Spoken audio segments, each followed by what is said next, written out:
دا هغه وخت و چې نړۍ له بوتانو ډکه وه او شرک تیاره هرې خوا ته خپره وه. ای د نړۍ ربه، زموږ دعاوې قبولې کړه، ته زموږ خدای یې.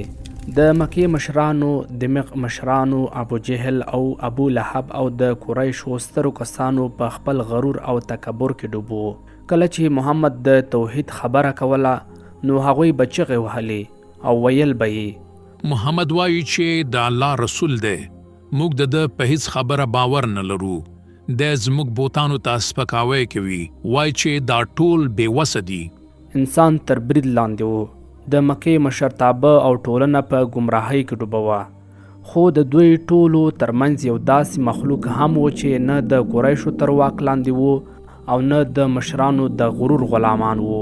هغوی یوازې د حق په لټه کې وو. دا د جینیاتو یوه ډله وه.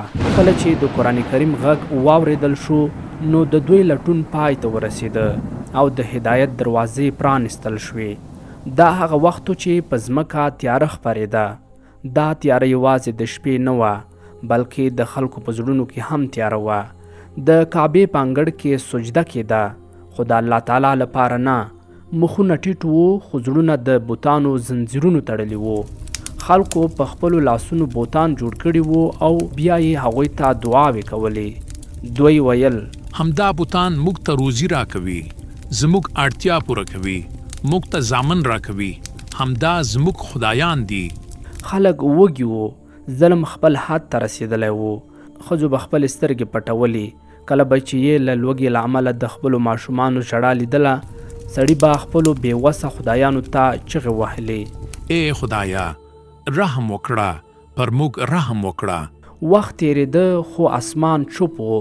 انسان الله سبحانه وتعالی پریښی و او له خټو جوړ شوي ډبرې یې خپل خدایان ګڼلي وو. چاته به د سرو زرو زنځیر ایښودل شوی و، چاته به د وړو بوجۍ، چاته به د شیدو لوښي او چا به خپله لور د بودا پښو ته قرباني کوله یوازې په دې هیله چې هغه به خوشحاله شي. ای د نړۍ ربه، زموږ دعاوې قبولې کړه، ته زموږ خدای یې. آیا انسان تر دې هم ټیټ کېدی شي؟ د نړۍ تر ټولو سپېڅلي کور شاوخوا د عبادت تر ټولو ناپاک اعمال پیل شوي وو. د انسان سپکاوی، د بېوزلو خرڅلاو او ستر شرک. انسان خپل خدای ګرځولی وو. کله چې ظلم له حده واوړي د الله نظام فعالېږي. یوه ورځ د مکې پر دې خاوره رڼا راکوزه شوه. له اسمان نه یو غږ واورېدل شو. ځمکه ولړزېده. امین جبرائیل راښکاره شو او د رڼا پردې په اسمان کې پرانیستل شوې. محمد عربي صلی الله علیه وسلم ته نبوت ورکړل شو. دا د تاریخ لومړی د رڼا څاڅکي وو. د الله رسول صلی الله علیه وسلم خپل غږ پورته کړ، داسې غږ چې د نړۍ د ډبرو په څیر زړونه یې ولړزول. ووایئ له خپل رب پورته بل معبود نشته، بریالي شئ. خو هغوی چغې وهلې دا زموږ بوتانو ته سپکاوی کوي، زموږ دودونه ننګوي، زموږ نظام له تورې هم کوي دی. دا کوم ځوان دی چې زموږ د خدایانو پر وړاندې پوښتنه راپورته کوي؟ آیا نه پوهیږي چې همدا زموږ ساتونکي دي؟ یوه شپه د مکې له تنګو کوڅو څخه ووتل.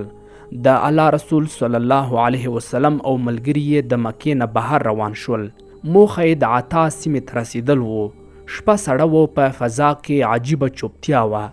نړۍ ویده وه خو تقدیر ویښ و.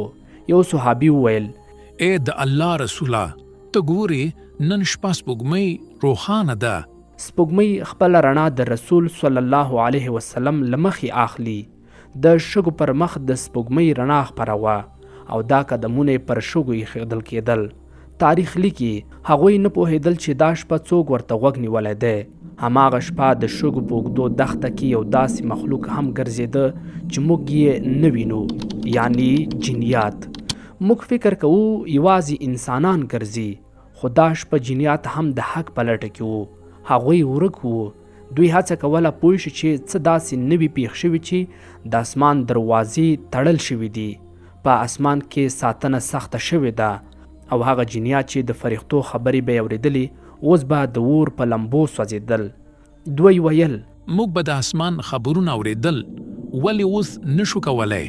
آیا په ځمکه کې څه نوي نازل شوي دي؟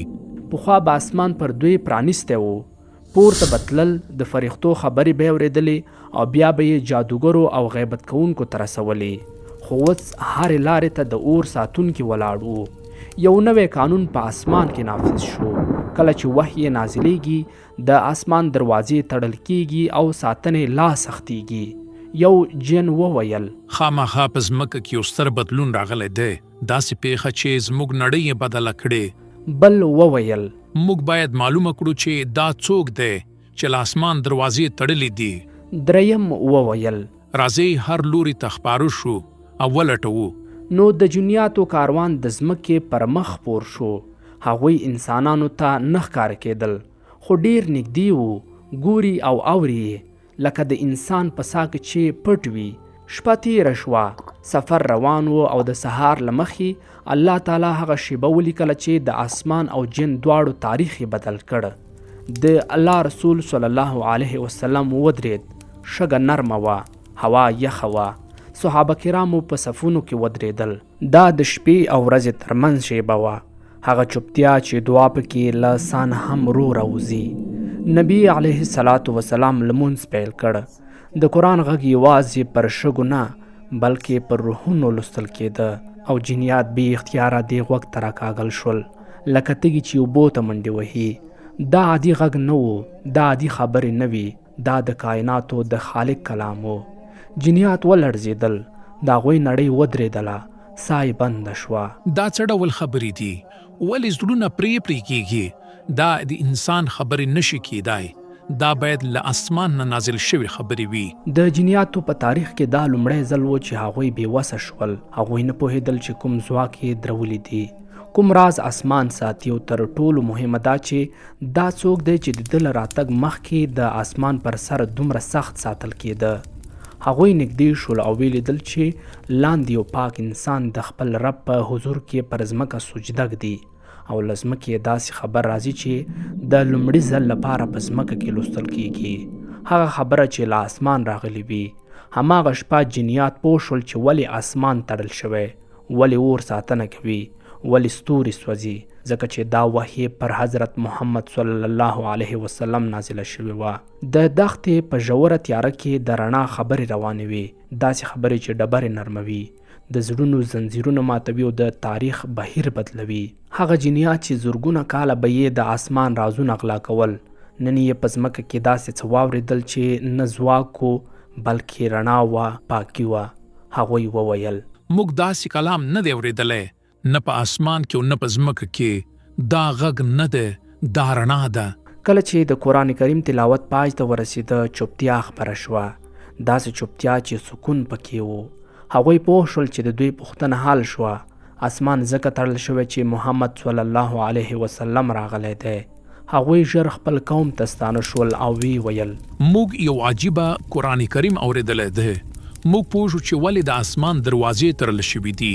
په عربو کې د قریشو له منځه یو رسول راغلی دی، نوم یې محمد دی او دی د الله ریښتونی رسول دی. هغه جنیات چې یو وخت د غرور په غرونو ولاړ وو، نن د قرآن پر وړاندې سر ټیټ کړ. دا قرآن یوازې د انسانانو لپاره نه و بلکې د جنیاتو لپاره هم نازل شوی و. نبی علیه الصلاة والسلام هغوی ته وویل بیرته لاړ شئ خپل قوم ته. هغوی ته خبر ورکړئ او هغوی هم د هغه الله لور ته راوبلئ چې ستاسې رب دی او زما رب هم دی. نو هغوی د نخلې له لارې ووتل او خپل قومونو ته ولاړل. د قرآن کریم بلنه یې پیل کړه. ګرانه لیدونکیا، نن چې په نړۍ کې هر مسلمان جن شته، دا ټول د همدې مبارک شپې او حضرت محمد صلی الله علیه وسلم له برکته دي. سبحان الله.